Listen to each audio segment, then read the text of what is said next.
Have you ever wondered what games you should keep or you should lose? Find out here at Purge Reviews. Have you ever wondered what games you should sell or you should use? Find out here at Purge Reviews. Find out on our top 10 list what games you cannot miss. Don't forget to subscribe to Purge Reviews.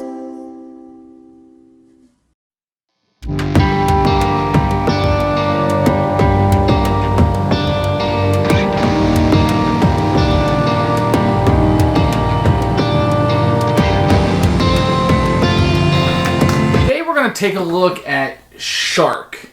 Now, Shark is kind of an older game.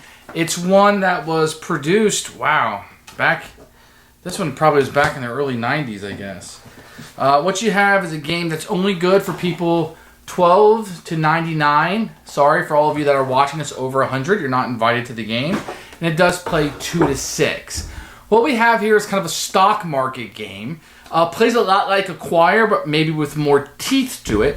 The fun in this is going to be screwing people over within the boundaries of the game rules, which really is the roll of the dice.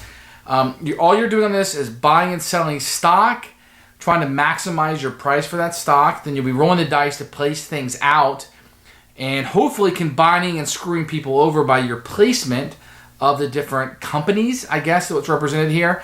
But trying to maximize your profit while you do so. This game is all about being a shark in the tank of business and trying to maximize your price, maximize your money by the end of the game, and really manipulating the rules of the game to maximize your profit and gain in this one. That's what you're trying to do. It can be extremely nasty.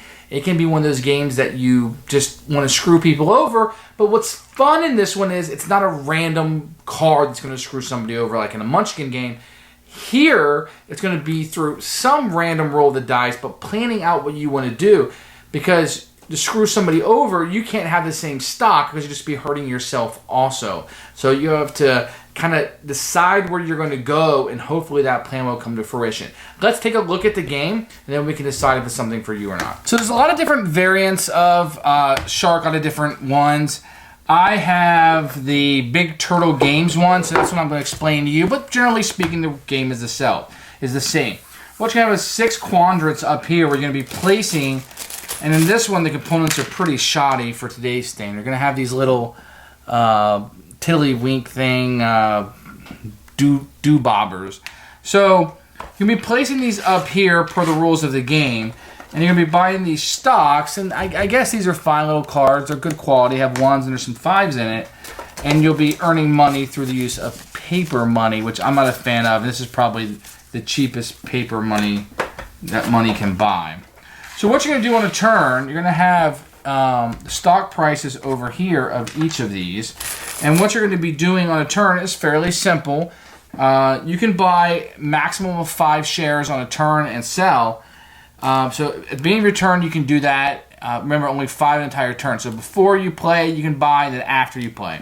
Then what you'll do is you'll roll these dice and different combinations of colors. The white is wild. Otherwise, you have red, green, blue, and yellow. I rolled a wild. I can put anything I want, but it has to be in the 6th quadrant. So I'll put a 1 there. If you put just 1 there, you get $1,000. To start the game up, the price goes up. But from here on out, if you place just 1 on the board, nothing happens. Now, if I was to place next to it, I would get $2,000, and the price would increase up to $2,000. And then if the price increased, if you own a share of this, then you'd be paying a dividend. It's the number of increase multiplied by how many shares that you have.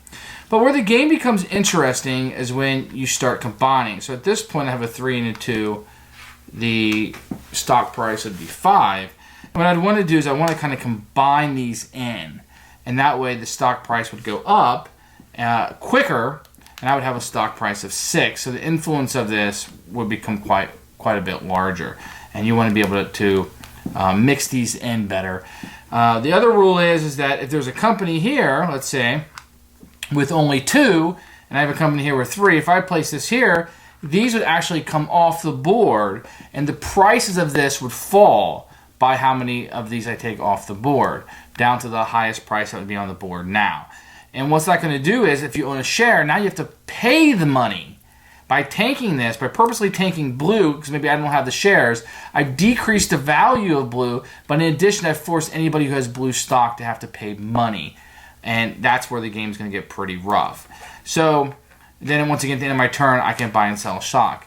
And what you have here is a lot of things controlled by this, the dice, but where I place it within this quadrant and what I'm kind of setting up for now, when I set something up, the other players are playing on the same board, so they can kind of screw with me a little bit. But I'm going to try to tank the companies I don't have stock in while increasing the price of the ones that I do. So what we get here with Shark, hopefully that what you've seen, is a very simple to play game. You're buying stocks at the price that's listed on the game board, and you're rolling the dice, you're playing something out. But in those simple rules of just trying to maximize the stock price and crash it for other players, is you get a lot of interaction, you get a lot of take that in the game, and you get a lot of just trying to maximize your score. And you become the shark in this game, the business tycoon, if you will. The game's going to end when one of the stocks get up to 15 points or one of the colors is out. It's a fairly easy game to play. It can get really ugly, so if you have a family member or a gamer who just doesn't do well with this sort of thing, you might want to steer clear of this, maybe head towards Acquire. For me, I think Acquire is good enough for me. I think I'm going to keep Acquire and get rid of Shark in my collection. This will be a Purge. But if you can get past the component issues, I think this game's going to be a fan favorite for a lot of people. If this ever came out with a nice version, I think it would do quite well. I do need to tell you the rule book is horrendous. I went online, was able to figure out how to play. I don't know if it's just the Great Turtle or what I got, the Flying Turtle Games version. I found the rules to be very bad. It's black and white. It has a lot of text, very few explanations. I just didn't find it very good. The game is way too simple to be complicated. Our first playthrough, we had to stop and watch a video. I just couldn't understand the valuation of the stocks. It's rather simple. I just think if different words would have been used, it could have been a lot better. So beware of the rule book, just as in this version at least. The game is okay. I don't think it's going to knock your socks off. I think Acquire is better. I think Stockpile is better. For me, I'm going to purge this one and not keep it, but it might work out for you if you want that cutthroatness that's in this one. So this is Shark, Purge. It's going to meet a certain person who maybe likes Acquire but wants something a little bit more cutthroat.